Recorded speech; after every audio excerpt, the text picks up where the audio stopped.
Tihar jail में सिसोदिया से कौन कौन से सवाल किए गए हैं ईडी की ओर से, सबसे पहले वो जानिए। आपको अब वो सवाल हमारे दर्शकों को दिखाए, चूंकि 100 करोड़ की लेन देन का भी मामला है, इस वजह से ये मुश्किलें काफी ज्यादा बढ़ गई हैं। मनीष सिसोदिया, कि आपने आबकारी नीति में बदलाव क्यों किया? जब नई नीति लेकर आए थे तो फिर आपने उसमें चेंजेस क्यों किए?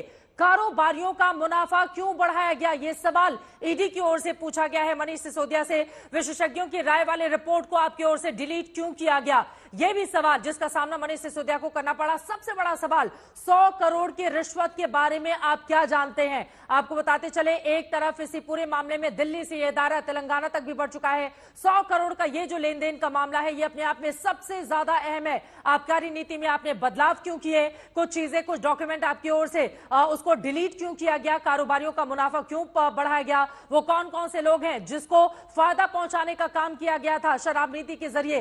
विशेषज्ञों की राय वाली रिपोर्ट को अनदेखा करके उसको डिलीट क्यों किया गया?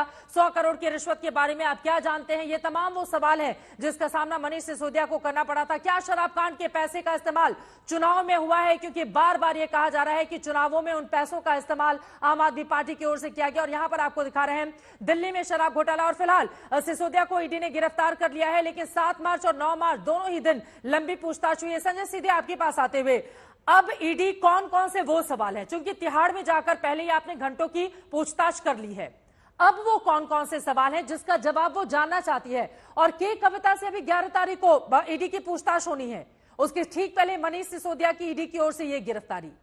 हमारे साथ अरविंद ओझा भी जुड़ चुके हैं। अरविंद, आपके पास आऊंगी, उसके पहले संजय।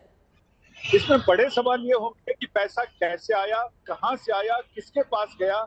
ये पूरी मनी ट्रेल की जानकारी लेनी है, जो कि कोर्ट में उस मनी ट्रेल को प्रूव करने की जिम्मेदारी होती है। और जैसा कि मेरे साथी मनीष ने बताया है कि burden of proof Manish Sisodia पर ही होगा कि वो निर्दोष है।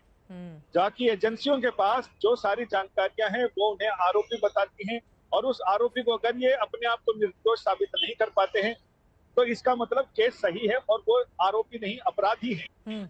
ऐसे में मनीष सिसोदिया के वकीलों पर बड़ा बर्डन होगा।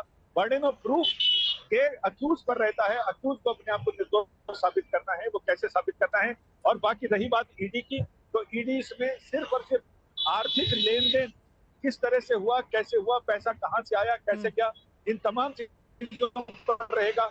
साथ ही इसकी जड़ में जो ये लीकर पॉलिसी है, इसमें बड़ा सवाल ये भी है कि आखिर पॉलिसी सही थी तो इसे बिल्कुल वापस क्यों लिया गया, और इसमें कितने आदमी और हिस्सेदार हैं।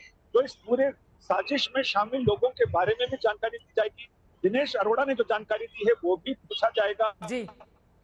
ठीक है संजय, मैं आ रही हूँ, तो अब बीच बीच में थोड़ी तकनीकी दिक्कत आ रही है। अरविंद ओझा, सीधे आपके पास आते हुए, आपने चूंकि इस पूरे मामले को काफी दिनों से आप लगातार कवरेज कर रहे हैं, देश देख भी रहा है। सीबीआई ने पहले गिरफ्तार किया, फिर उसके बाद अब ईडी का ये जो शिकंजा कसा है मनीष सिसोदिया की गिरफ्तारी पर, अरविंद केजरीवाल सीधे बोल रहे हैं सीबीआई को कोई सबूत नहीं मिला तो ईडी को आगे कर दिया गया और अब ईडी जेल में रखना चाहती है, इस वजह से ये सारी कार्रवाई हुई है। अरविंद, देखिए चित्रा, जो अरविंद केजरीवाल ने कहा, दरअसल सीबीआई ने जब मनीष सिसोदिया की कस्टडी ली थी तो बहुत इंपॉर्टेंट दावा ये किया था कि इस पूरे मामले को पॉलिटिसाइज किया जा रहा है।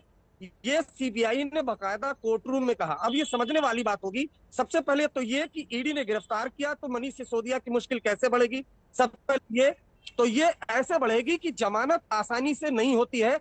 पीएमएलए के केस होता है मनी लॉन्ड्रिंग का, उसमें आरोपी को आसानी से जमानत नहीं मिलती है, तो इससे मनीष सिसोदिया की मुश्किल बढ़ेगी। नंबर 2, जो ईडी है उसने बाकायदा कोर्ट से परमिशन ली थी 3 दिन की पूछताछ की। बिल्कुल तक लगातार तिहाड़ जेल में पूछताछ हुई, तो कल जब मनीष सिसोदिया को पेश करेगी ईडी तो कोर्ट में बताएगी कि दरअसल पूछताछ में, जहां तक मुझे समझ में आता है, ऐसा सीबीआई ने भी किया था कि जो मनीष सिसोदिया है वो कई सवालों के जवाब नहीं दे रहे हैं, इसलिए कस्टोडियल इंटरोगेशन की जरूरत पड़ती है, इस वजह से गिरफ्तार किया गया है और कस्टडी मांगेगी ईडी की टीम। आपको बताऊं, पूरे केस में आरोपी नंबर 1 मनीष सिसोदिया है, लेकिन उनकी गिरफ्तारी काफी लंबे वक्त बाद हुई है। इसके पहले चाहे सीबीआई हो उसने और चाहे ईडी हो उसने एक के बाद एक कई लोगों को गिरफ्तार किया। कुछ आरोपी जमानत पर भी है, कई एविडेंस कलेक्ट किए गए, कई जगह छापेमारी हुई।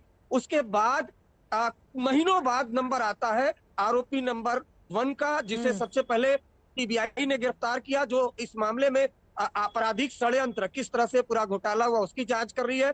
और उसके बाद आज ईडी जो पूरा मनी ट्रेल है उसकी जांच कर रही है, उसने गिरफ्तार किया। अभी भी ईडी की टीम तिहाड़ में मौजूद है और वहां पर जो कागजी खाना पूर्ति है वो की जा रही है। कल कोर्ट को ईडी बहुत मुमकिन है आज देर शाम तक कल कोर्ट में ईडी बताएगी कि गिरफ्तार किया गया, कस्टोडियल इंटरोगेशन की जरूरत है, कस्टडी मांगी जाएगी। लेकिन एक बात तो तय है, अब बहुत आसानी से जमानत मिलने वाली नहीं है।